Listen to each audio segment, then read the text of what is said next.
IPL ২০২৫ ইতিহাসে অন্যতম সফল দল কলকাতা নাইট রাইডার্স গত বছর চ্যাম্পিয়ন হলেও এ বছর আজিঙ্কা রাহানের নেতৃত্বে দল একেবারেই প্রভাব ফেলতে পারেনি। লিগ পর্বে টানা হারের ফলে কেকেআর এবার প্লে অফের আগেই ছিটকে যায়। এরই মধ্যে বর্ষার রদবদলের পথে হাঁটছে নাইট শিবির। কোচ চন্দ্রকান্ত পণ্ডিত ইতিমধ্যেই নিজের পদ থেকে সরে দাঁড়িয়েছেন, আর এবার মিনি নিলামের আগে একাধিক তারকা ক্রিকেটারদের ছাড়তে চলেছে ফ্র্যাঞ্চাইজি। দলের পারফরম্যান্স বিশ্লেষণ করলে দেখা যায়, ক্যারিবিয়ান অলরাউন্ডার সুনীল নারিন ও আন্দ্রে রাসেল দুজনেই ব্যাট বল হাতে ব্যর্থ।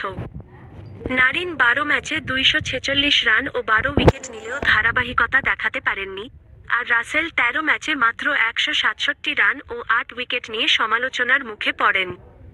তারকা ব্যাটসম্যান ভেঙ্কটেশ আয়ারও প্রত্যাশা পূরণে ব্যর্থ হন, ১১ ম্যাচে মাত্র ১৪২ রান।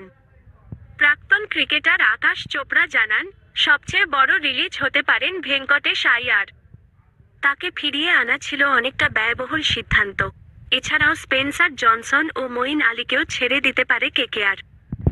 সূত্র অনুযায়ী, ডিসেম্বরের প্রথম সপ্তাহে অনুষ্ঠিত হতে চলা মিনি নিলামের আগে কলকাতা নাইট রাইডার্স নিজেদের পার্সের পরিমাণ বাড়িয়ে নিতে চায়।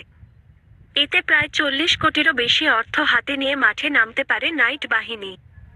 চ্যাম্পিয়ন দল থেকে ব্যর্থতার মুখে এসে দাঁড়ানো কেকেআর এখন নতুন করে দল সাজাতে মরিয়া। আগামী মরশুমে আবারও সাফল্যের স্বাদ ফেরানোর লক্ষ্যে তাই শুরু হয়েছে নতুন পরিকল্পনা ও পুনর্গঠন প্রক্রিয়া।